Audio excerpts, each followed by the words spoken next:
Buenos días, pues continuamos con esta jornada, celebrando los 30 años de la publicación de la Educación Sentimental de Marías, con esta primera mesa en la que se reúnen dos grandes discípulos de Marías, don Enrique González y Francesco Benítez. Primero hablará el profesor don Francesco Benítez, que se licenció en Ciencias Políticas en la Universidad de Estudio de Filadelfia, Valencia. Cursó sus estudios de doctorado en filosofía en esta universidad, en esta facultad, e hizo una tesis doctoral titulada Los conceptos de ser y de sustancia en el pensamiento de Aristóteles, estudiado desde la metafísica de la razón vital, vértebra y de Julián Marías. Ha tenido numerosas instancias de investigación en la Georgetown University, de la Universidad de Estudio de Milano, de la Agro-British University de Heidelberg, y actualmente es profesor en la Universidad Pontificia de Comillas, donde da un número muy amplio de clases y de materias, ¿no? La historia española, la filosofía, la fenomenología, la filosofía moderna, etc. Hoy nos va a hablar ¿no? Una conferencia que lleva por título, si consigo leerlo, Biografía y encarnación en la antropología de Julián Marías. Y sin más le dejo la palabra. Muchas gracias, profesor Rogelio Díaz, que fue mi director de tesis, además, aquí. Así que es un placer estar hoy aquí y ver a la Universidad Complutense. Y me agradezco mucho a la universidad, a las dos universidades que han permitido este acto. Y yo de lo que voy a hablar es un esbozo de camino para poder plantear el concepto de encarnación dentro de la antropología metafísica de Julián Marías. Y para ello voy a tomar voy a intentar empezar mostrando cómo ciertos conceptos fundamentales de la antropología de Julián Marías dependen de la filosofía de Ortega. Intentaré plantearlos de cara a cómo pueden tener cierta relevancia de cara al pensamiento contemporáneo, y finalmente intentar esbozar, repito, un concepto de encarnación que podría ser de alguna efectividad para el pensamiento contemporáneo. Julián Marías en la antropología metafísica ofrece dos conceptos fundamentales correlativos. ¿Quién soy? ¿Qué va a ser de mí? Son más que conceptos, expresiones, interrogantes, que tienen una connotación analítica, en el sentido de que, como ustedes saben, en la metafísica que Julián Marías apoya para poder pensar la antropología, que la define precisamente como metafísica, es la filosofía de la razón vital de Ortega. Por lo tanto, esas dos interrogantes, quién soy y qué va a ser de mí, se comprenden especialmente en vista de lo que es la filosofía de Ortega, concretamente una metafísica de la razón vital, en el sentido en que la realidad radical, lo que verdaderamente deberíamos decir, es mi vida. Esas dos expresiones contrapuestas necesitan un enorme esfuerzo para que podamos responder a ellas en cuanto a preguntas. ¿Quién soy? Se refiere a la realidad primitiva de la vida humana, en el sentido de que la vida es una realidad responsiva a una cuestión radical que de ningún modo hace que la vida actúe con una pretensión clásica ontológica de adecuación, ni siquiera de alerta al desvelamiento respecto a lo que podemos entender como verdad. Ni siquiera, desde un punto de vista, podemos decir, kantiano, podría admitirse aquí un concepto meramente nominal de lo que es la verdad como adecuación, como Kant, como ustedes saben, lo esbozan en la lógica Yashe concretamente, pero también en otras tradiciones, nos dice Kant que adecuar el conocimiento a las cosas implica siempre el problema de que el entendimiento se encuentra ofreciendo un contenido, ¿no?, de cosa que inevitablemente plantea si ese contenido puede tener una adecuación a la cosa que en sí numéricamente se escapa a nuestro entendimiento. De ahí que plantea que para que podamos tener una comprensión de lo que significa verdad desde un punto de vista material, es menester una reflexión por parte de la razón, una reflexión crítica que plantee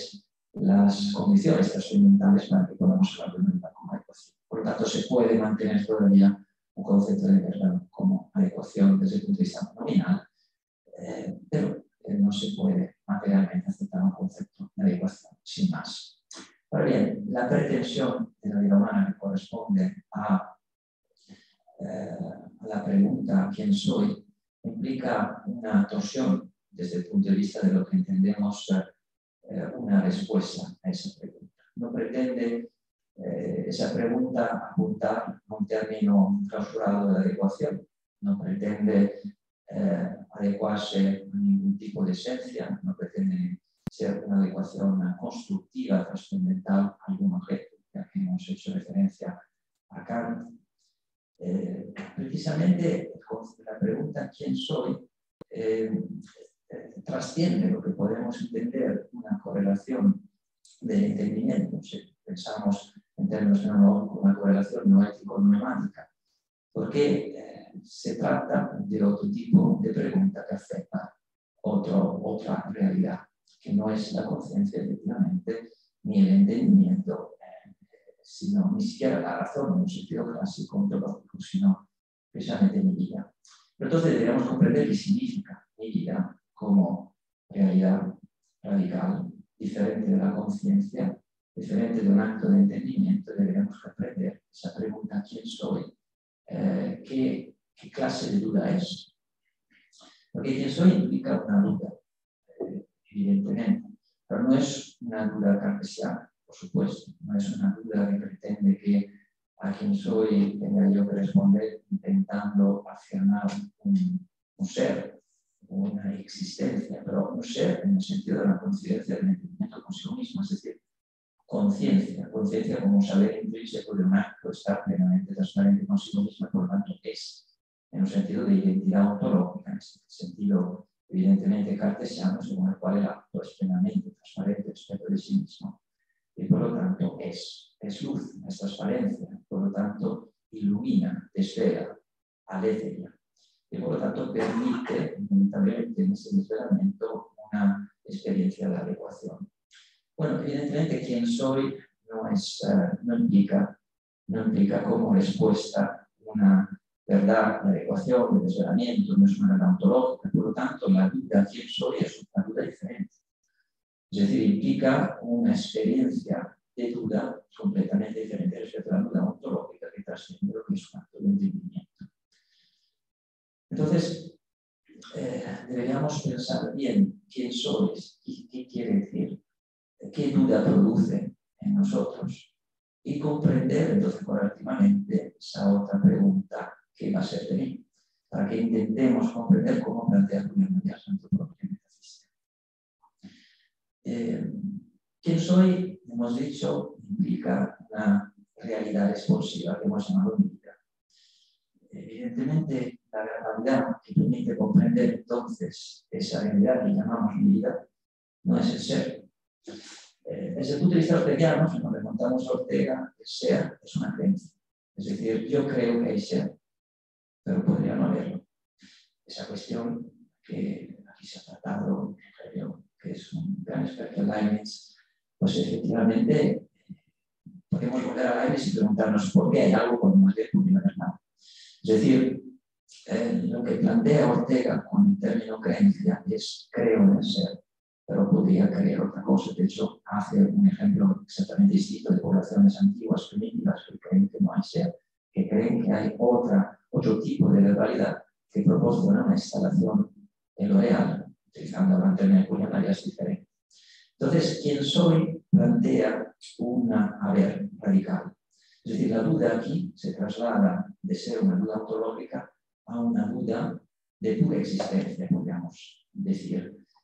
Más que de existencia, la existencia también es un concepto que etimológicamente implica un surgir de este, por tanto indica un término previo que todavía puede ser la duda de que sea esencial. Más bien quien soy apunta a un haber absolutamente contingente, a una contingencia absoluta, porque lo que hay podría radicalmente no haber. Por lo tanto, quien soy apunta a una realidad que la hay cuando podría no haber. Aquel quien precisamente manifiesta exige con postura una respuesta que apela a un tipo de verbalidad que no es el ser, sino el haber. Pero en última instancia, podríamos decir también, para comprender la temporalidad que subyace a ese tipo de pregunta y permite formularla, una verbalidad que es el crear. Naturalmente, cuando hablamos de crear, pueden surgir muchísimas dudas, pero tenemos que hacer alguna especie de paréntesis fenomenológicos para intentar proteger el creer de cualquier adherencia ontológica. Estamos hablando de la creación idealista que se está revelando un entendimiento que hace que el entendimiento cree como el yo, que pone no yo, lo hace divisible, por lo tanto se establece una dialéctica donde evidentemente el concepto, la verbalidad del crear se está en un acto del entendimiento. No se trata de eso, evidentemente. Estamos hablando de un tipo de verbalidad que permite comprender la contingencia del tiempo como lo absolutamente fáctico. Pero tampoco en sentido heideggeriano, que lo fáctico es aquello que permite la finitud de un modo de ser fundamental que se tasa en existir humano, que en la medida en que su modo de ser postura inevitablemente una no ser como posibilidad de lo imposible, que es la propia aniquilación en la nada. De suerte que el tiempo transcurre a través de una temporalización que es el desgaste del propio existir humano y de todas las cosas que se van haciendo en un horizonte, que es el tiempo, que no es, porque es el sentido del ser. No se trata tampoco de esa perspectiva heideggeriana. Más bien, lo que llamamos crear es una idea de la contingencia según la cual el tiempo se hace absolutamente irrepetible, porque la pregunta radical ¿quién soy? Implica una duda que trasciende el ser y apela precisamente a una carne fecunda, a como aquella que describe Julián María en Antropología Metafísica, que lleva en sí efectivamente la marca del varón, de la mujer, como nos ha dicho Nieves, pero sobre todo de la concepción, y por lo tanto de una fecundidad que implica ya una trascendencia. Pero claro, trascendencia naturalmente porque estamos hablando en términos de paternidad, de filiación, es decir, de una carne fecunda que implica ya una experiencia inevitablemente de trascendencia. El sentido incluso radical, como lo ha descrito Nieves, de que yo en cuanto varón me comprendo en vista de la mujer y viceversa. Pero para llegar a plantear, apenas podemos hacerlo aquí, cómo podemos desde una temporalización contingente, responsiva de una pregunta radical, ¿quién soy?, a precisamente un concepto de encarnación, pues el camino es largo y complicado. Y aquí no sé cuánto podré recorrer de ese camino. Porque me presentará aquí una hora, cuánto faltará poco tiempo para que ello finalmente concluya y veremos lo que podemos recolectar de estas ideas. Por lo tanto, ¿quién soy? Representa una pregunta que produce una duda respecto de la cual se trasciende el momento ontológico de conciencia. Es decir, yo evidentemente no soy consciente de esa pregunta. Esa pregunta precisamente implica la responsabilidad misma de esa realidad que llamamos mi vida. Y mi vida no se define precisamente por el concepto de conciencia. Es un concepto que implica muchos problemas, porque si definimos, podemos dar un salto, abrir un paréntesis, si definimos a la persona en términos de conciencia, naturalmente, a medida en que va menguando la conciencia, la persona es menos persona. ahí se puede pensar cuestiones tan complicadas como el aborto, como la eutanasia, personas con problemas neurológicos, es decir, en la medida en que definimos la persona en términos de conciencia, el lenguaje de la conciencia pierde lo que Zubiri llamaría la personalidad, es decir, la realidad que llamamos persona. Por lo tanto, quien soy apela a una realidad mucho más profunda que se describe en un tiempo puramente contingente y que postula una realidad responsiva, que es lo que finalmente podemos entender en Ortega con el concepto de proyectividad. Pero claro, cuando hablamos de proyecto en Ortega, de inmediato, entonces, para seguir excavando, profundizando en ese concepto, tenemos que apelar a otro, que como sabéis es correlativo al término proyectividad, que es circunstancialidad. Yo soy yo en mi circunstancia, si no salgo en circunstancia, no salgo yo. Ahora bien, el concepto de qué que utiliza Ortega en esa pregunta, ¿qué va a ser de mí? Y que pretende esclarecer, repito, de forma correlativa la otra pregunta, ¿quién soy?, se refiere evidentemente a la circunstancia. ¿Pero qué es circunstancia? Es inevitable que tenemos que comprender qué significa circunstancia para alumbrar el concepto de quién. Ortega nos dice que la circunstancia es todo aquello en vista de lo cual me encuentro y puedo encontrarme. Ahora bien, ¿con qué me encuentro? Me encuentro con mi cuerpo, me encuentro con las estrellas marcadas, con toda la historia, con mi pasado, pero me encuentro también con mi conciencia, me encuentro con mi psique, me encuentro con el ser. Es decir, todo eso desde el punto de vista orteguiano es circunstancia. Es decir, el ser, que es el concepto metafísico fundamental de Occidente, la presencia apofántica, donde se define, donde se presenta, se manifiesta, pues es circunstancia. Es decir, me lo encuentro. Me lo encuentro precisamente con una función fundamental que es responder a esa pregunta fundamental que es quién soy. Es decir, ¿qué va a ser de mí? Me implica inevitablemente una connotación funcional a la pretensión de encontrarme como quien soy, que evidentemente hemos entendido es una pretensión que hace que mi vida sea inagotable.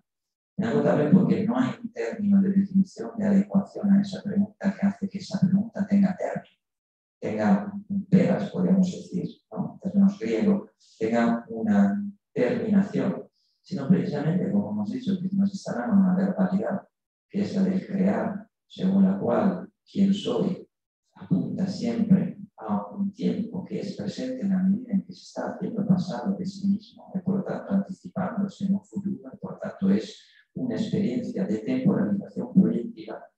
La realidad, quién soy, me encuentro siempre funcional de forma responsiva a esa pregunta fundamental. Entonces, ¿qué? Pues se puede decir que ¿qué es una silla? ¿Qué es un vaso? ¿Qué es la conciencia? ¿Qué es una idea? ¿Qué es todo aquello que me encuentro para poderme encontrar? Entonces, claro, en la manifestación circunstancial de quién soy hay continuamente respuestas y dudas. Respuestas y dudas. Yo veo una silla, la silla me llama a ser quien se sienta.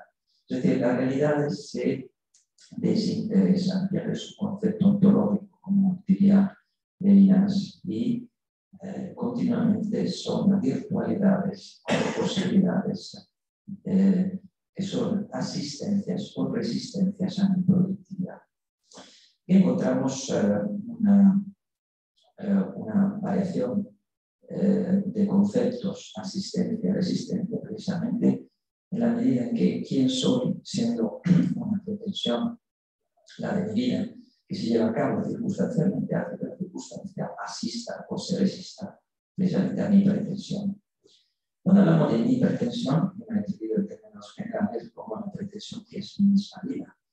Es decir, la vida como realidad radical, en el sentido que lo que realmente hay implica una tensión continua, anticipadora, futurista, productiva, todos esos atributos que se ven en esa tradición filosófica y que hace que las cosas se me revelen virtualmente como posibilidades de encuentro. que ofrecen una resistencia y una existencia. Evidentemente, si pensamos en términos fenomenológicos, por ejemplo, podemos ya ver en ese sentido las diferencias que hay con respecto a una correlación noético-normática del entendimiento, para ahondar un poquito más sobre las diferencias fundamentales que implica una filosofía de la conciencia, incluso una señal refinada, como una fenomenológica, como una filosofía de la razón vital.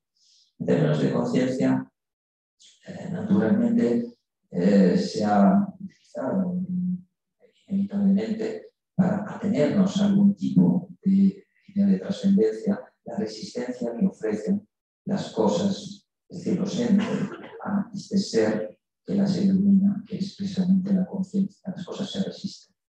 Muchos fenomenólogos, la tradición fenomenológica hace referencia, por ejemplo, en el Viaján. Nos podemos remontar todavía más allá para mostrar cómo, desde un punto de vista ontológico, de ecuacionismo, ecuacionista de la razón, el concepto de resistencia es muy sugerido para intentar mostrar que hay algún tipo de trascendencia en el acto de entendimiento. En el caso de Ortega y Julián María, que estamos hablando de una filosofía de la vida, la circunstancia ofrece asistencia o resistencia, porque precisamente no es un acto de entendimiento, no implica una ecuación, sino una creación continua de posibilidades. Posibilidades que pueden ser inauténticas e inauténticas. Y por lo tanto, aquí el problema es comprender cómo, desde el punto de vista de la proyectividad de la vida humana, podemos comprender el sentido de esa proyectividad y, si acaso, la inversión de ese sentido para que podamos distinguir una primera noción de bien y de mal. Es decir, Ortega lo repite mucho a lo largo de su obra, si el sentido de la vida animal es sobrevivir, introducirse, de fortalecer la especie, en ese sentido el individuo también se pone al servicio de esa reproducción y fortalecimiento de la especie, pues el hombre no tiene como sentido de su vida pues reproducirse a toda costa.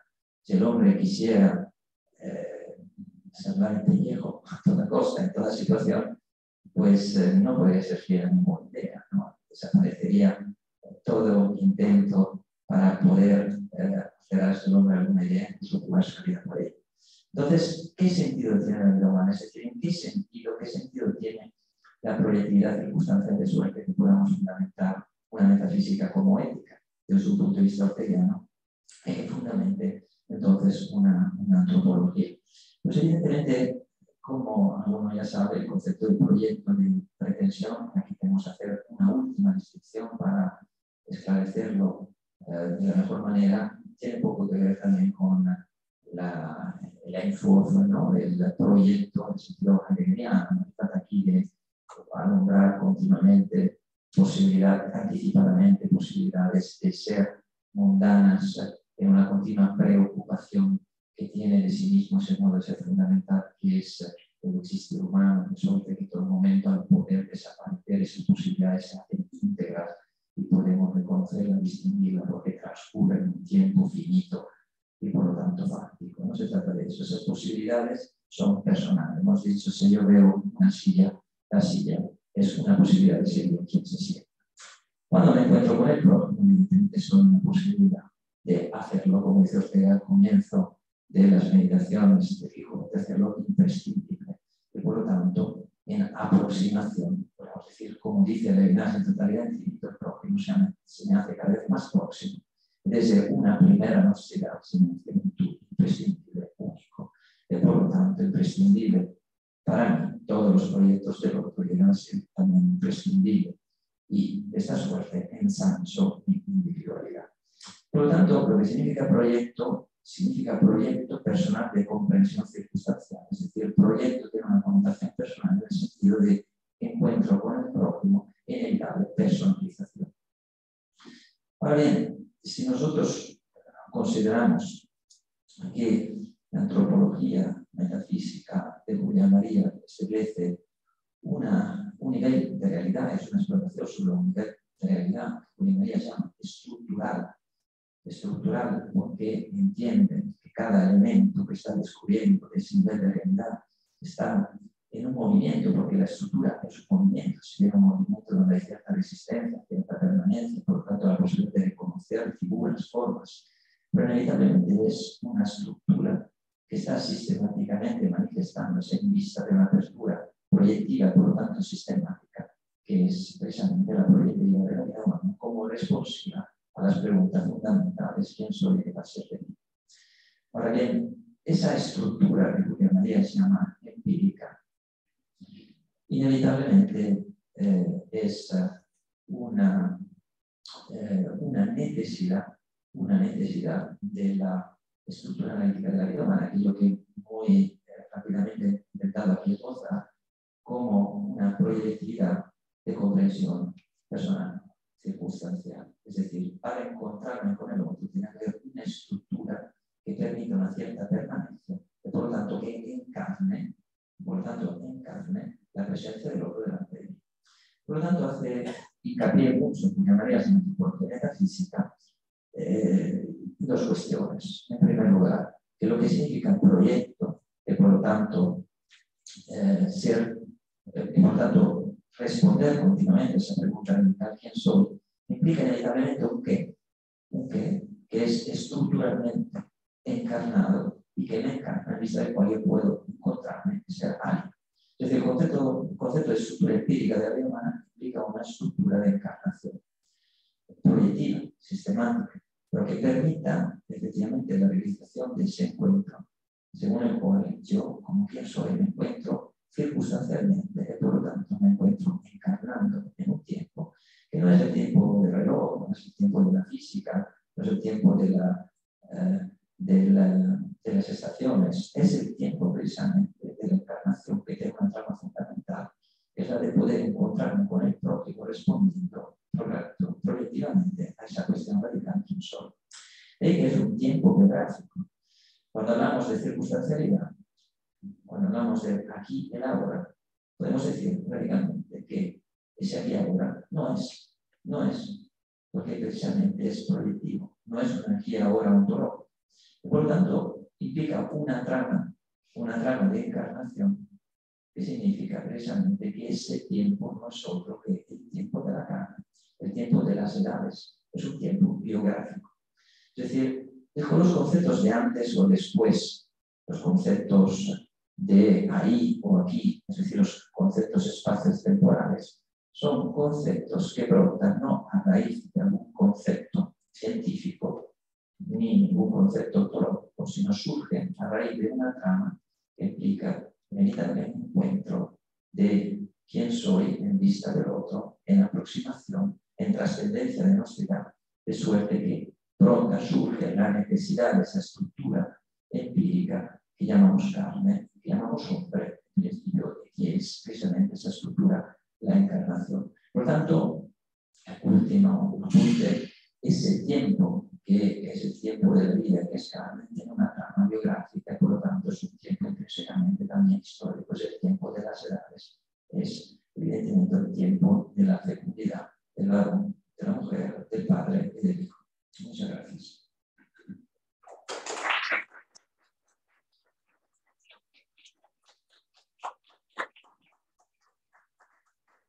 Bien. Vamos a dar paso ahora a la segunda conferencia, después de que tenemos un diálogo sobre este tema. Y entonces voy a dar la palabra a Luis Fernández, de Madrid, de 1982, fue alumno de esta Facultad de Filosofía desde 1980 al 85, donde obtuvo aquí el grado de licenciado en Filosofía. En el 92 obtuvo el grado de doctor en Filosofía por la Universidad Pontificia de Santo Tomás de Aquino en Roma. Fue amigo, discípulo, colaborador de Julián María, se han editado varios de sus libros y artículos. En el primero de ellos, en el prólogo, Julián María reconoce su deuda con él. Dice: en la preparación y realización de este libro ha sido una apreciable ayuda del amigo Enrique González Fernández, a quien quiero expresar mi profundo agradecimiento. Es autor de muchos libros, en los cuales todos ellos se nota el magisterio de Julián María. La belleza de Cristo, una comprensión filosófica del Evangelio, con un prólogo de Julián María que libro que ha merecido ser traducido al inglés por Harold. El renacimiento del humanismo, filosofía frente al armario, Pensar España con Julián Marías, ¿Quién era Alfonso XIII?, Dejar vivir, Marías y Guillén en defensa de la vida, Conocer a Dios, Nacionalismo y Cristianismo, Julián Marías, apóstol de la divina razón, Otra filosofía cristiana, Gerber, La monarquía española y América, Filosofía política de la corona, según la legislación y el testamento de las casas de Victoria y Julián Marías. Como veis, un profundo relacionado con su pensamiento que lo ha aplicado en diversas cuestiones. Sin más, le cedo la palabra. Muchas gracias, profesor doctor don Rogelio Rubira, de quien tuve el privilegio de ser alumno suyo en esta casa.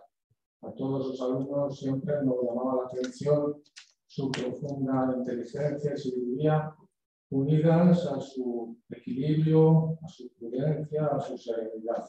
Muchas gracias. Me resulta especialmente grato participar en este seminario aquí, en esta facultad, de la que fui alumno, como ha dicho el profesor Rovira, durante 5 años, cuando cursé la licenciatura en Filosofía desde 1980 a 1985. Mi tesis doctoral en Filosofía la defendí en Roma el 14 de marzo de 1992, hace 30 años, precisamente cuando Julián Marías acababa de terminar de escribir este libro del que estamos tratando hoy, La educación sentimental. Permítaseme decir que antes, durante meses, el propio Julián Marías me hablaba frecuentemente sobre ese libro que estaba escribiendo, algunos de cuyos párrafos me leía y comentaba cuando yo viajaba a Madrid. En una carta que me dirigió a Roma, fechada el 22 de abril de 1992, escribió: querido Enrique, me he acordado mucho de ti por múltiples razones y sobre todo por tu doctorado, al que me he sentido unido muy de cerca y por el cual te felicito una vez más. El día 28 me voy a Houston, un viaje brevísimo para dar la conferencia central de una reunión que parece importante sobre América, y volveré en los primeros días de mayo. Tengo un trabajo inverosímil. He corregido ya las primeras pruebas de la educación sentimental y espero las segundas de un día a otro. Creo que el libro se publicará en mayo. Me atrevo a reproducir algunos párrafos de otra carta suya, fechada el 15 de octubre de 1992 y dirigida a mi nueva residencia en Toledo, porque es una muestra de una personal educación sentimental. Querido Enrique, te he agradecido tu carta que me ha conmovido. Comprendo muy bien tu tristeza por la muerte de tu perro de 12 años, por la pérdida de su larga y fiel compañía, y se te habrá hecho presente la felicidad que había significado para él. También entiendo tu malestar humano y tendrás que hacerte a ello y sobrellevarlo con paciencia y algo más. Los que rezamos el Padre Nuestro no podemos hacer otra cosa. Yo acabo de tener una gran tristeza, la muerte de Luis Rosales. Ha salido la tercera edición de la educación sentimental. Según lo previsto, dentro de muy pocos días saldría para Nueva York, pero no he recibido las últimas confirmaciones y me extraña. No sé si se habrá aplazado. Pronto saldré de dudas. Luego tendré que ir unos días a Las Palmas para dar 5 conferencias sobre la educación sentimental. Estoy dándole vueltas al título del libro filosófico y aún no me he decidido. Está refiriendo a lo que después será titulado Razón de la Filosofía. Y continúa Julián Marías diciendo: buen ánimo, de todo lo que te duele te espera mucho, pero Dios te ayudará y tu doble vocación. Un fuerte abrazo, Julián. Sirvan solo esos 2 fragmentos epistolares para darnos cuenta de que nos encontramos ante un filósofo que trataba a todos sus amigos con mucha atención, dedicándoles tiempo, cuidado amorosa solicitud personal, paideia, haciendo con ellos lo que podríamos llamar una pedagogía sentimental o afectiva. Nos damos cuenta, por otro lado, de las raíces morales de la inteligencia, llamarías. Cada vez estamos más convencidos de que su inteligencia se fundamentaba sobre una bondad tan grande.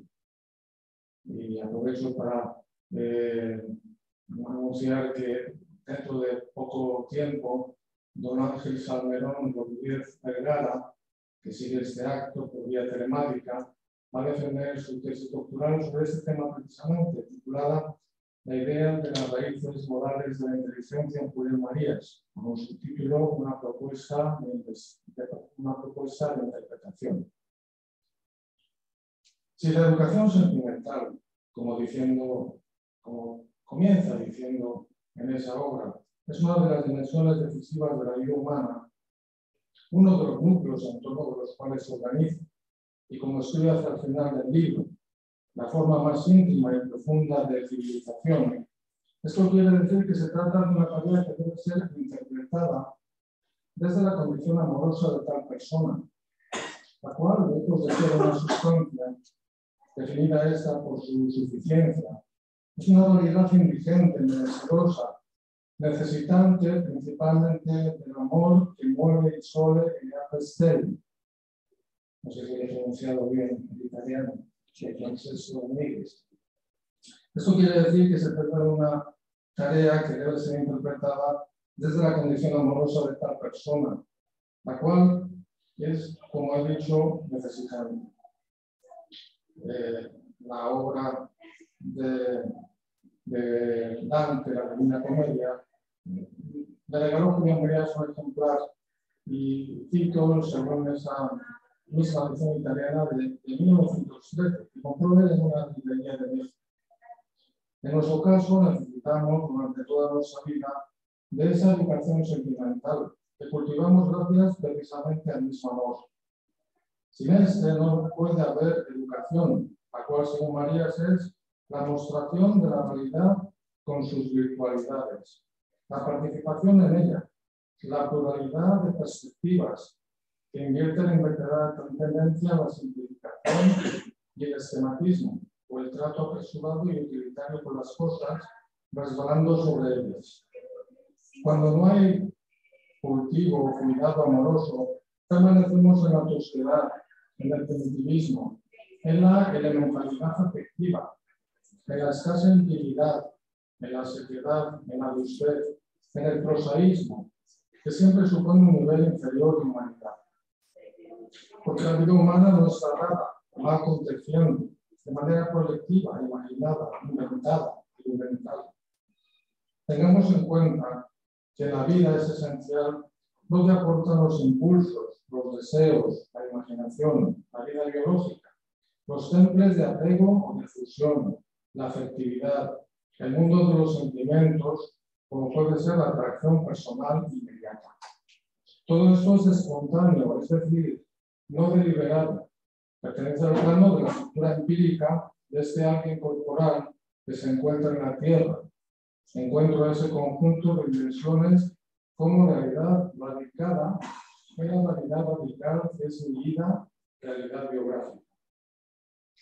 Frente a su desprecio por parte de los rigoristas, para nuestro filósofo los sentimientos tienen un gran valor, se deben apreciar, en definitiva, amar. Ahora bien, Julián Marías considera que hay que educar esa espontaneidad. La espontaneidad ineducada es pobre y lo que es más, paradójicamente poco libre, limitada por la herencia no solo biológica, sino sobre todo social. Por ello entiende la educación como cultivo e incremento de la espontaneidad, tal y como ha subrayado esta mañana el profesor doctor José García Nuevo, decano de esta facultad. Considero que la educación consiste no en rechazar esa espontaneidad, como invitan a hacer los movimientos rigoristas, sino en cultivarla, cuidarla, lo cual significa amarla, o en terminología orteguiana, salvar ese ingrediente de mi inseparable circunstancia. ¿En qué consiste esa labor de amor? Principalmente cuando cada vida, realidad biográfica, recurre a instrumentos que intensifican y dilatan esa vida personal, como son su representación imaginativa, que permiten explorarla o investigarla. La ficción, el lirismo, con sus realizaciones literarias, la poesía, el arte, el teatro, la novela, el arte, particularmente el cine, incluso la conversación, todo aquello que libera la circunstancia personal de su angustia y amplía su horizonte más allá de la propiedad, del propio nivel social, del propio presente o del propio lugar tan limitados. Para conseguirlo es menester amar la soledad, el reposo, el tiempo libre, la imaginación. Pero esta última es considerada por tales movimientos vigoristas como la loca de la casa. Ahora bien, para Julia Marías, no se puede vivir sin imaginación, anticipación del quién que se pretende ser. Esa imaginación, parte esencial de la realidad de la vida, se plasma especialmente en la novela, que es la gran educadora. Consiste sobre todo en una aproximación a la vida humana en su individualidad o inmediatez, en su variedad de formas y tipos, en sus acciones exteriores, circunstanciales y a su vez en su intimidad. Creo que estas frases escritas por Marías, ávido lector, hasta devorador de novelas, tanto en español como en francés, como en inglés, resumen mucho de lo que intento decir con mi intervención, porque gracias a la novela nos aproximamos a la vida concreta de cada cual, la realidad radical, con su propio yo o intimidad y su circunstancia exterior. El amor por la novela hace que los lectores exploren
de la educación sentimental en nuestro tiempo.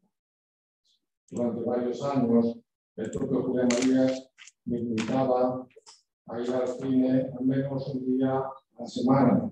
Sus comentarios durante la lección, en que me dirigía la mirada, a veces riéndose de manera fantasiosa, otras ocasiones expresando sus intuiciones sobre lo que iba a pasar, eran divertidos e ingeniosos. A la salida, caminando por la calle, siempre me asombraba porque tenía una extraordinaria capacidad de expresar sin ninguna pedantería lo que en definitiva era la política, así como sus simpatías o antipatías por los personajes. Después escribía su tercer artículo semanal sobre cine. Según él, los sentimientos, las pasiones imaginados en la literatura han sido llevados a impresión sensorial del cine. Y sigue escribiendo que el cine se ha nutrido todavía más que la literatura de esa realidad que es el amor. La presencia del amor en el cine como su centro es inevitable. Ante todo porque las personas sienten un interés permanente y vivísimo por él, por mucho que se intente desanimarlas y disuadirlas. La preferencia de los espectadores por las películas en que se trata de amor y no de otras cosas es manifiesta. Cuando Marías niega que el amor sea un sentimiento, no niega, como escribe, la importancia enorme de los sentimientos, incluso de los amorosos, que acompañan al amor y son algo así como el séquito de su realidad misma, que acontece en niveles más hondos. Es decir, con esto, nuestro filósofo está diciendo que la realidad del amor personal acontece desde el centro de la realidad radical que es mi vida individual. Su séquito, los sentimientos que acompañan al amor, forman parte, en cambio, de la estructura empírica, realidad radical. Cita la frase de San Agustín: mi amor es mi peso, porque el amor afecta a la vida estrictamente biográfica y personal. Al amar, soy verdaderamente quien soy, en mi plena autenticidad, en la plenitud de mi verdad, desde mi mismidad personal, que es aquel yo que verdaderamente soy. Estas últimas frases de su antropología metafísica revelan que el amor es el peso que se alguien quien, el segundo yo de la crisis orteliana, alma o fondo de la persona, expresión que Marías repite en la educación sentimental, diciendo que los estratos profundos de ese fondo son los niveles en que propiamente acontece el amor en su forma plena. Por eso, frente tanto al racionalismo como al irracionalismo, cree Marías que el amor no es ciego, sino perspicaz.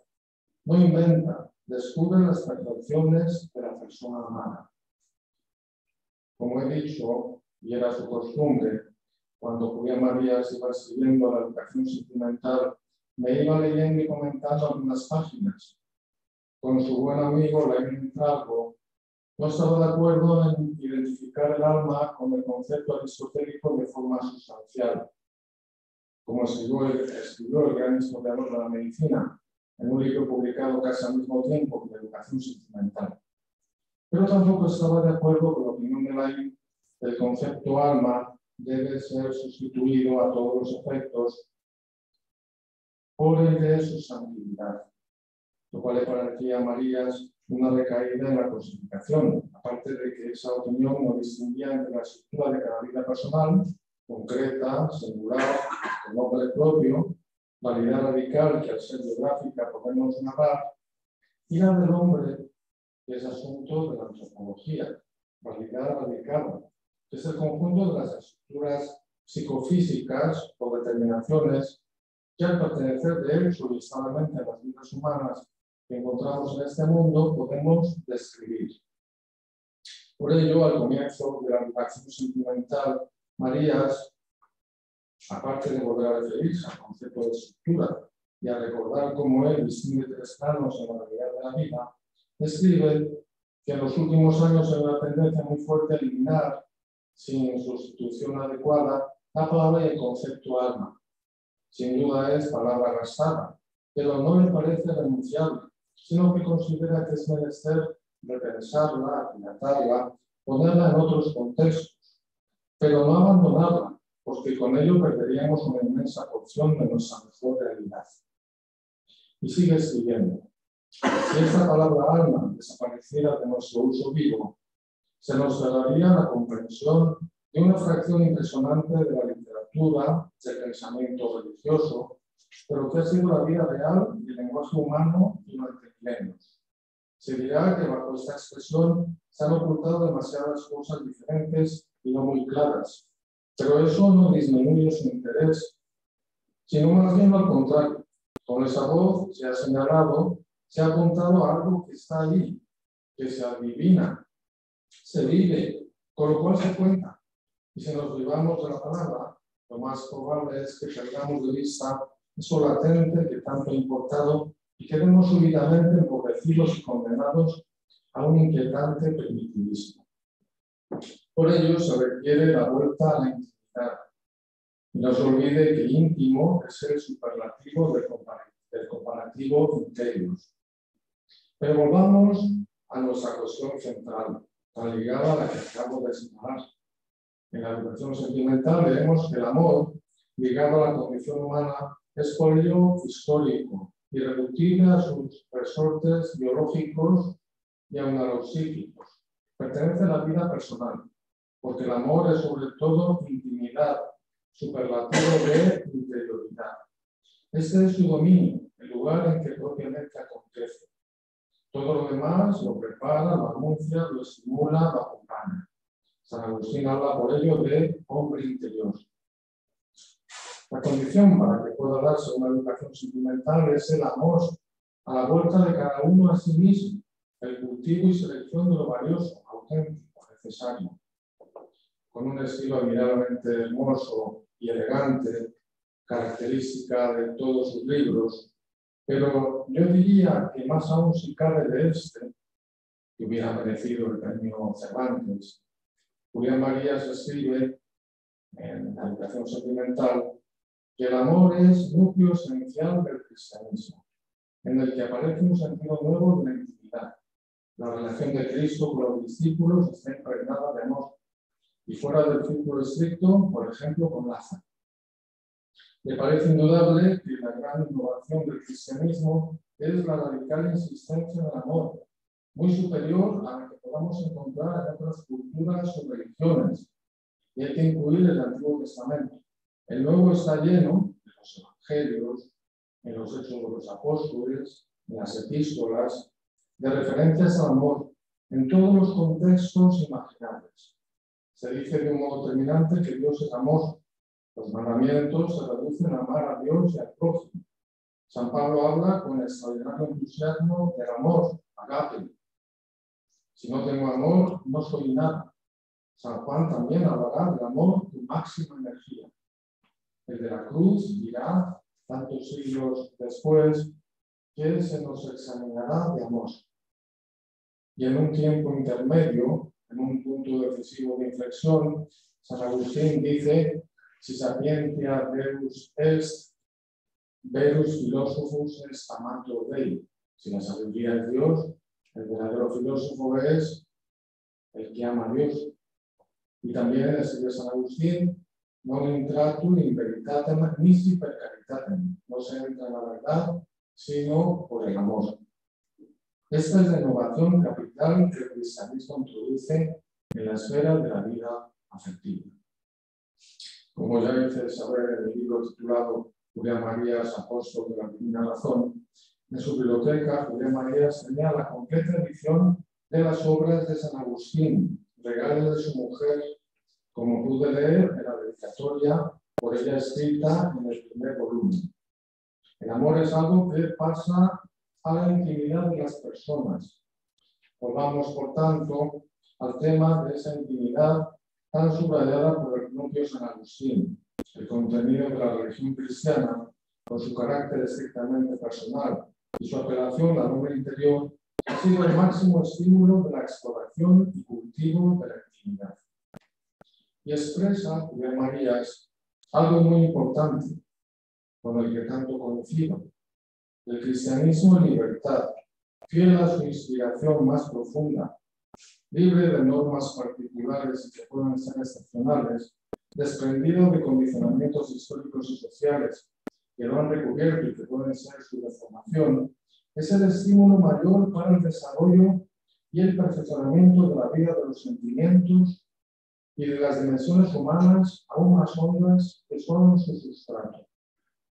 De lo que se trata es de la libertad personal, de la libertad de las personas, de su posibilidad de eludir las presiones, de escapar a lo que socialmente se les impone. Y todavía más, dice él, la condición cristiana ha sido la raíz de un florecimiento incomparable de lo sentimental en todos los órdenes. Se lo ha sentido a veces como apartamento de la religión, pero de hecho ha sido inspirado por ella. Por eso, si se compara con las formas occidentales precristianas o con las de otras culturas, asombra la fabulosa riqueza sentimental del mundo cristiano. Las limitaciones que en él han existido o existen, tal vez no hayan sido verdaderamente cristianas y haya sido menester liberarse de ellas como adherencias ajenas y en ocasiones adversas. El platonismo, sobre todo el neoplatonismo, sigue diciendo hay ciertas formas de estoicismo, el espíritu del monacato llevado más allá de los límites que legítimamente le pertenecen, todo eso ha gravitado sobre la vida de los cristianos y ha estorbado el desarrollo de posibilidades de inapreciable valor. volverá a referirse a esas adherencias histórico-sociales en el prólogo que hizo para mi libro titulado La belleza de Cristo, una comprensión filosófica del Evangelio.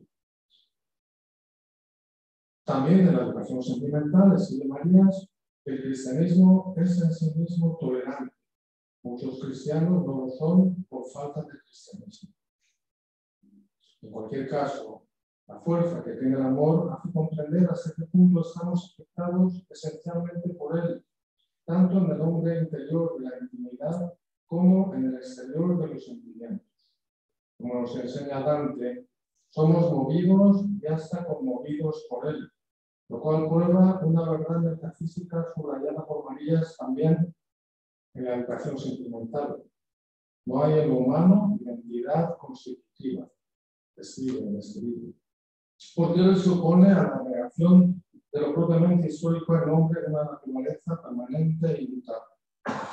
Relacionado con esta cuestión, hace pocos días esta facultad ha publicado un artículo, Mismidad y unicidad de la persona. Frente a la vieja metafísica, la identidad inmutable de la sustancia, esta nueva metafísica busca conocer a la persona que se mueve en el elemento móvil de su vida. En cada persona, afectada radicalmente por la circunstancialidad, es esencial el cambio, la variación efectuada por el amor.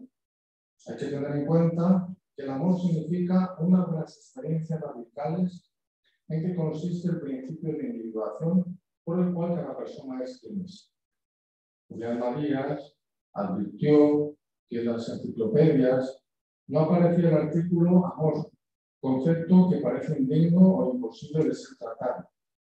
Esto, que le resultaba en cierto modo escandaloso, lo comentó con el director de una de esas enciclopedias, el cual le pidió que escribiera tal artículo, y así lo hizo Julián Marías.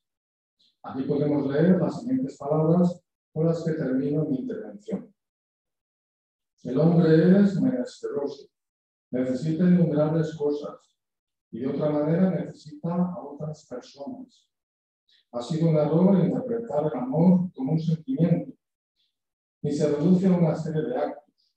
Es una instalación desde la cual se ejecutan todo tipo de actos, entre ellos los amorosos. Y todo amor tiene un carácter vectorial. Es un peso o fuerza que nos lleva hacia otra persona, con una intensidad y una cualidad determinadas. El amor hace que sin la persona amada no soy yo. Soy otro que el que era antes. Después un cambio de mi realidad, una variación ontológica. Se ha intentado comprender el amor recurriendo a conceptos como identidad, fusión o posesión mutua de los amantes. Pero son conceptos más referentes a cosas que a personas. Ni la persona es idéntica, es la misma, ni puede hablarse de fusión más que de realidades hechas, sustanciales, a diferencia de cada vida que continuamente se va haciendo gracias a ese amor que educa, libera o cultiva toda la realidad que calificamos como sentimental. Muchas gracias.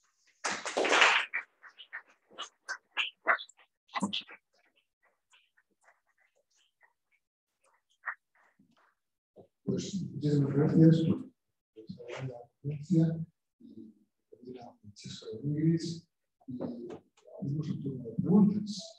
Si alguien quiere romper el hielo, pues si no lo rompo yo. Entonces,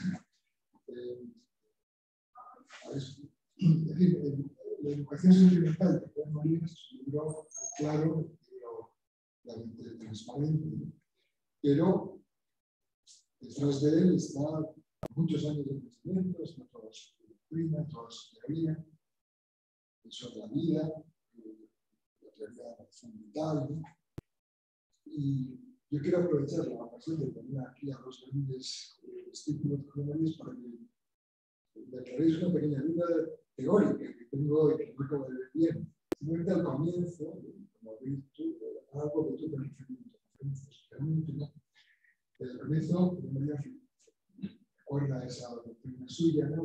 Hay una teoría analítica de la vida humana, una teoría empírica, ¿no? Una estructura empírica de la vida humana, y después de ahí, digamos, la concepción histórico-social, de la cual él va a dar aquí también, con relación a la educación sentimental, pero a continuación hace, y tú te refieres a ello, hace referencia a ese trabajo de Ortega, ¿no? De calidad, alma y espíritu.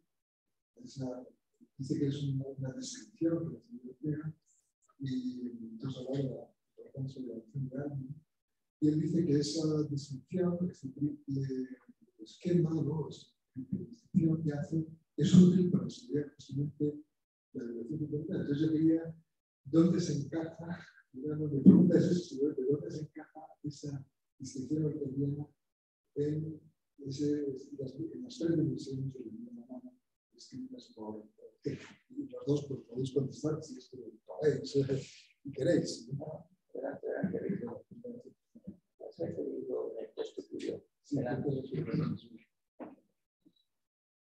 Sí, se trata de ese párrafo de la educación sentimental que siempre me llama la atención cuando lo leemos, porque Julián Marías admira enormemente a su maestro Ortega, tan amigo suyo,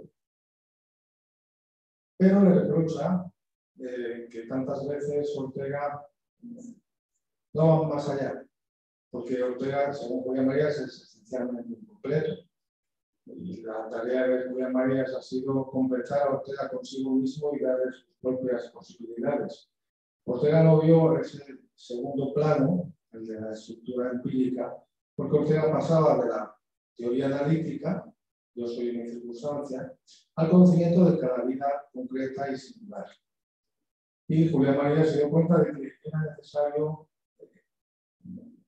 interpretar un eslabón entre ambas estructuras, la teoría analítica y la estructura el conocimiento de cada vida individual es singular, y a ese eslabón lo denomina la estructura empírica de la vida humana, es decir, la vida humana tal y como la encontramos en este mundo, este cuerpo humano, con dos brazos, con dos piernas, con 5 sentidos externos, alma y mujer, y tantas determinaciones del cuerpo humano, a lo que denomina Julián Marías estructura empírica.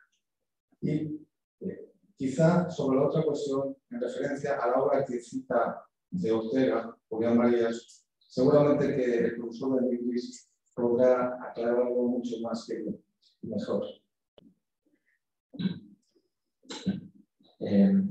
Sí, Ortega se refiere al espíritu con los conceptos funcionales en este texto que ha mencionado Rogelio, y que tiene evidentemente que ver con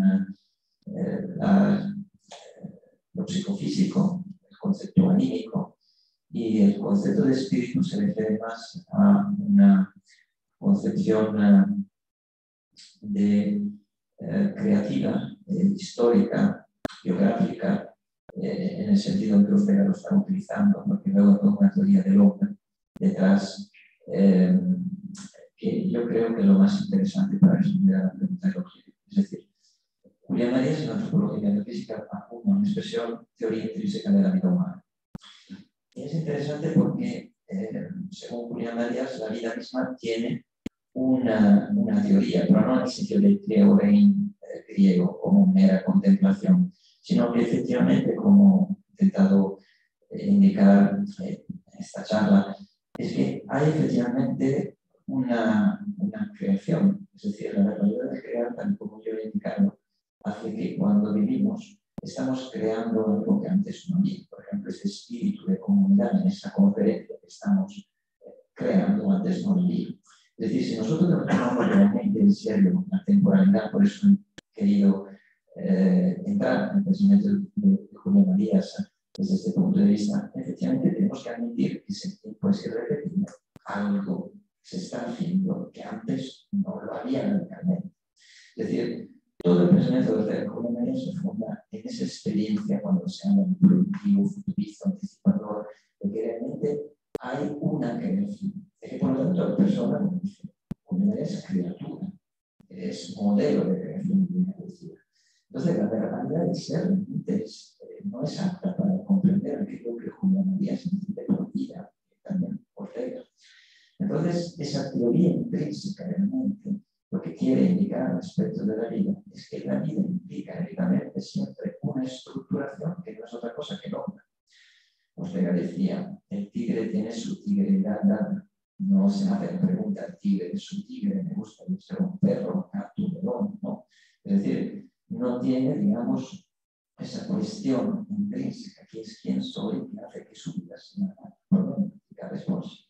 Y por lo tanto, teoría de sí, como dice Julián Marías, teoría intrínseca. De suerte que, claro, eso lo hemos hablado mucho en otro ámbito, porque hay mucha cercanía entre Ortega y Scheller, por ejemplo.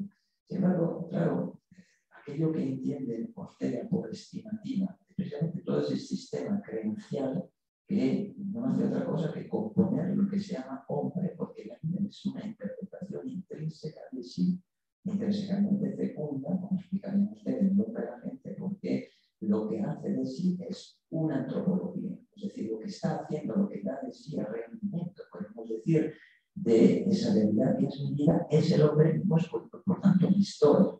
Porque eso implica una barbaridad de crear para poderlo comprender como una estructuración proyectiva y sistemática que hace que inevitablemente sea hacer lo que antes no había, que por lo tanto en ese sentido es como que hacer. Ahora bien, en ese sentido, Julián Marías se centra para plantear también la educación sentimental en ese momento antropológico para luego comprender también todas aquellas variaciones concretas, circunstanciales de su tiempo que componen una educación sentimental. Por aparte, digamos, con una conciencia de lo que significa la metafísica, por lo tanto, la metafísica como ética, es decir, como un proyecto personal de amor circunstancial, y por lo tanto de personalización. Pero en esa personalización, Ortega ya lo decía, no la gente, ahí está el sustrato del concepto de antropología metafísica, por lo tanto, como decía Rique, de la estructura empírica de la vida humana, es que esa nostridad de la Ortega, el hombre de la gente, es realmente el hombre. Es decir, ese término medio entre yo y tú que permite que haya una personalización. Y por lo tanto ahí establece Julián Marías su exploración de lo que es una educación sentimental que es intrínseca en el hombre. No tiene que haber el tigre, no necesita una educación sentimental y que además cobra un matiz circunstancial en el sentido de concreto de la vida histórica del tiempo en el que Julián Marías está escribiendo y que necesita, como en todas las épocas, una educación sentimental. No sé si he respondido, habría que hablar mucho más de eso, pero por lo menos un esbozo de respuesta. Más cuestiones, preguntas. En mi caso, tendría uno para el padre Pipi y otra para Francesco. No sé si a lo mejor sería mejor que sobre todo porque se están. Y también mirar, si quieres, después.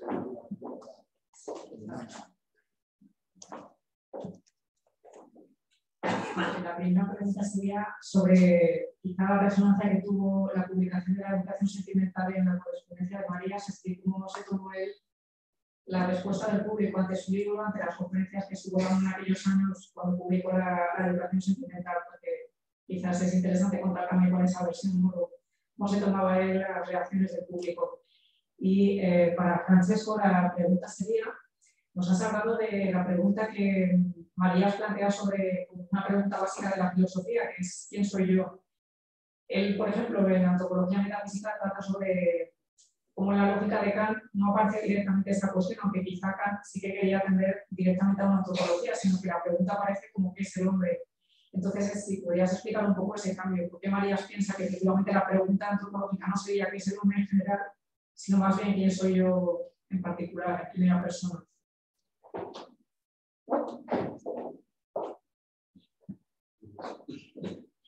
Respecto a la primera pregunta, todos sabemos que Julián Marías de un curso titulado así, la educación sentimental. Discúlpeseme que no recuerdo en qué año dio ese curso. Seguramente que en la página web de don Francisco Javier Salgado figure el año exacto en que dio el curso de la educación sentimental en el Instituto de España, si no recuerdo mal. Y pasados los años, él quiso ya escribir, como hacía en otras ocasiones, un libro recogiendo lo fundamental de ese curso.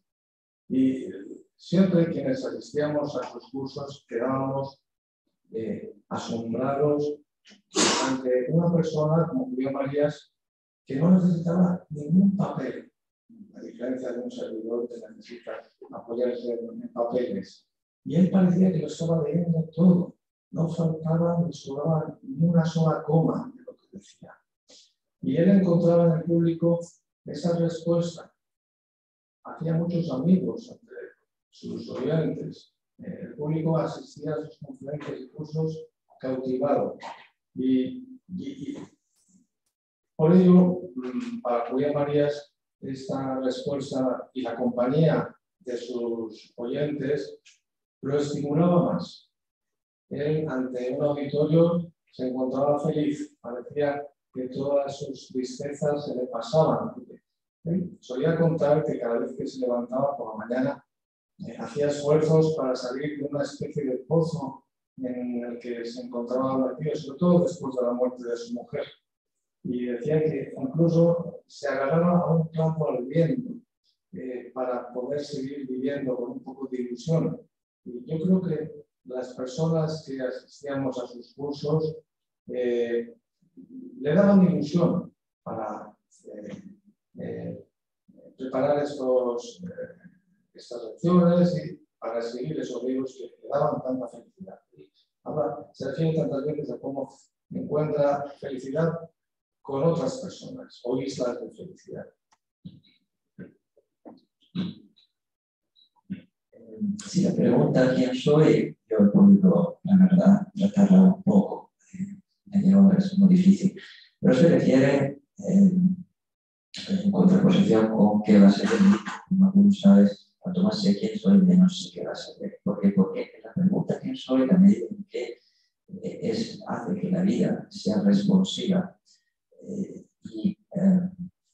Como he mencionado en algún momento, y creo que Enrique también, hay en ese responder un intrínseco sentido que refiere en la vida humana respecto a la vida animal, que ese quién soy se vincula inevitablemente al prójimo en aproximación, es decir, convertir a los en ese tú único y prescindible, como dice Ortega, inspirándose en Scheller, en Agustín, en Platón, en Spinoza, al comienzo de las meditaciones de Quijote, sobre todo en Scheller, pero cobrando ya ahí un sentido diferente de lo que significa ese concepto, esa categoría biológica de amor, precisamente convertir la circunstancia a mi pretensión, por lo tanto ya surge ahí una situación vocacional, donde vocación se define por lo imprescindible, es decir, la vida convierte la circunstancia en imprescindible, en eso es un signo de vidas auténticas, ¿no? Entonces, cuanto más imprescindible, pues hay una experiencia dismática respecto a la cual yo quién soy, pues la medida en que es imprescindible aquello que me encuentro en una circunstancia produce una experiencia de acontecimiento, de sorpresa, de evento, es decir, precisamente una experiencia de esperar, podemos decir, absolutamente inesperada. Y esa, por lo tanto, no es una expectativa, sino una experiencia abismática, donde la esperanza desborda toda expectativa y se funda en lo inesperado del acontecimiento. Por lo tanto, aquel que inevitablemente es continua sorpresa, porque se alumbra desde una proyectividad donde autenticidad es imprescindible, es convertir la circunstancia en lo prescindible. Entonces, Kant, yo creo que da mucho de sí también para eso, es decir, la lógica kantiana, una lógica de lo incondicionado, el imperativo categórico. Kant pide poder, no querer que las máximas de nuestras acciones sean leyes morales, incluso universales de la naturaleza humana, porque uno tiene que llegar a poder querer, por lo tanto, en el fondo, creer, y de ahí alumbra, desde luego, la libertad del hombre, de que uno puede entregarse en esa experiencia del deber a la ley, entregarse incondicionalmente. Pero claro, el prójimo está en la experiencia del imperativo categórico, porque tengo que ese querer pasa por ponerme en la situación del otro, inevitablemente. Entonces, bueno, de Kant habría que hablar mucho, pero Kant creo que el entendimiento práctico es un entendimiento inevitablemente personalizador, en la medida en que estamos creando el reino de los bienes, por tanto todos somos responsables del reino de los bienes que estamos creando. Entonces, esa responsabilidad, no me encuentro responsable, es algo que podemos decir aquí a la filosofía kantiana, a la humanidad, y a aquello que he intentado un poco explicar aquí, esa nuestra idea que todos llevamos dentro, de que no es otra cosa que lo que como teoría intrínseca. De hecho, he escrito un ensayo sobre esa cuestión de pensamiento kantiano. ¿Preguntas? Sí.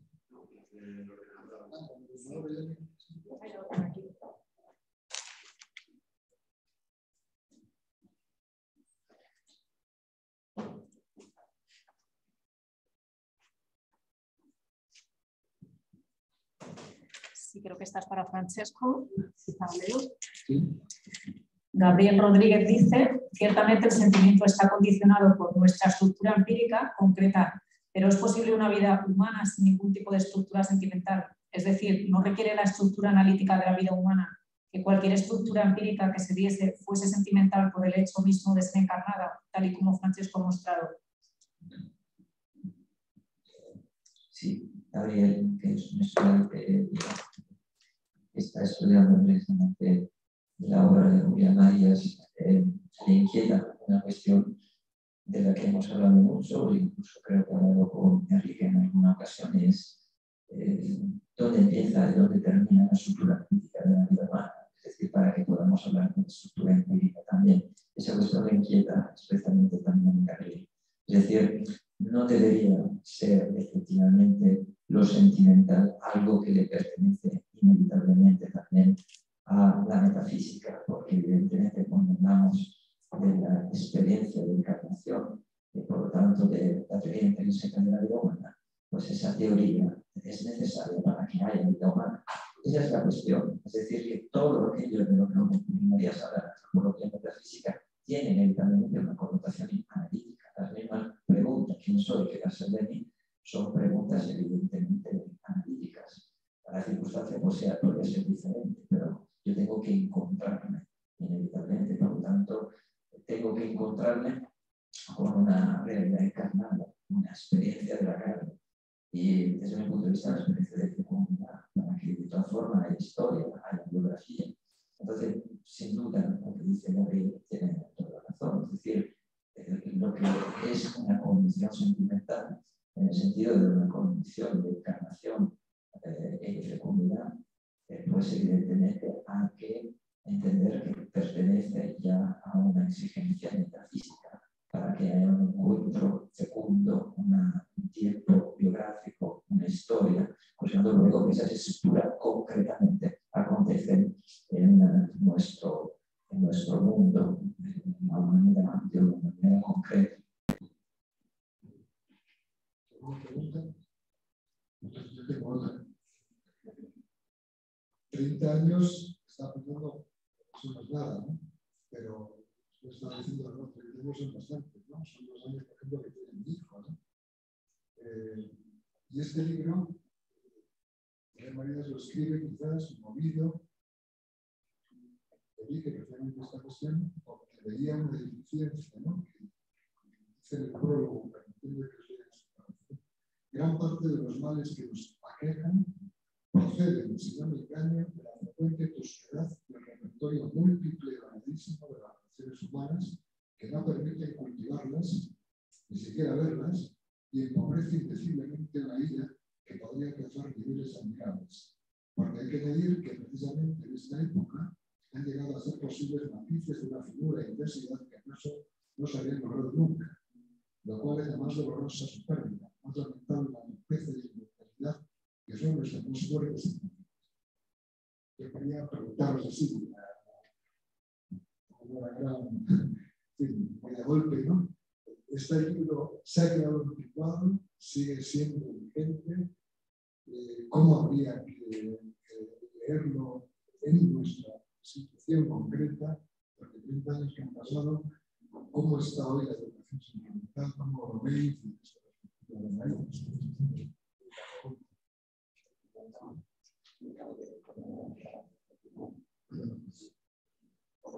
los libros de Julia María siempre nos parecen que están recién salidos de la imprenta, pero desgraciadamente después de la publicación, después de 30 años de este libro, parece que el mundo ha empeorado. Hay más prosaísmo. He leído un curso titulado Lirismo y prosaísmo y se refería ya a que había muchas señales de una crisis que se iba a agudizar en nuestro mundo.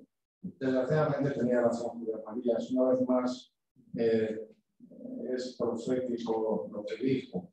Y en efecto nos encontramos ante un empeoramiento de la situación cultural y sobre todo de las relaciones entre las personas.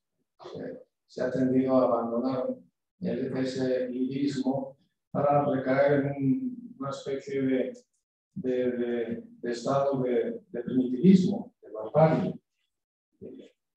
Solamente apunto a cómo la educación sin más, la buena educación se ha perdido.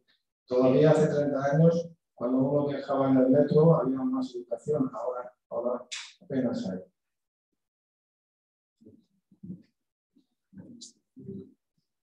Concuerdo con lo que dice Enrique, que efectivamente Julia María ya preveía que todo eso iba a recrudecerse, porque realmente pensaba que yo creo un poco con él de esa cuestión. Había habido un cambio realmente epocal en los años 60 del siglo pasado, y por lo tanto había cierto quebrantamiento de creencias fundamentales que hacían presagiar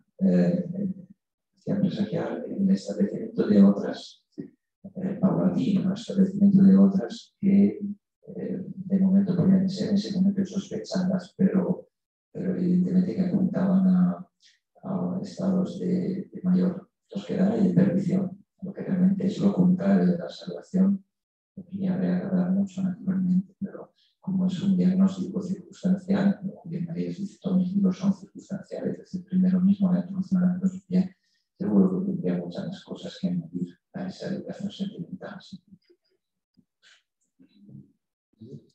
Pues muchísimas gracias. No sé si hay alguna cuestión, alguna pregunta más, alguna duda. Y yo creo que hemos acabado, en fin, en realidad, una cortesía y un lirismo, ¿no? En fin, lo dejamos aquí, ¿no? Eran unos cuartos y Así es. Pues muchas gracias y enhorabuena a los ponentes por su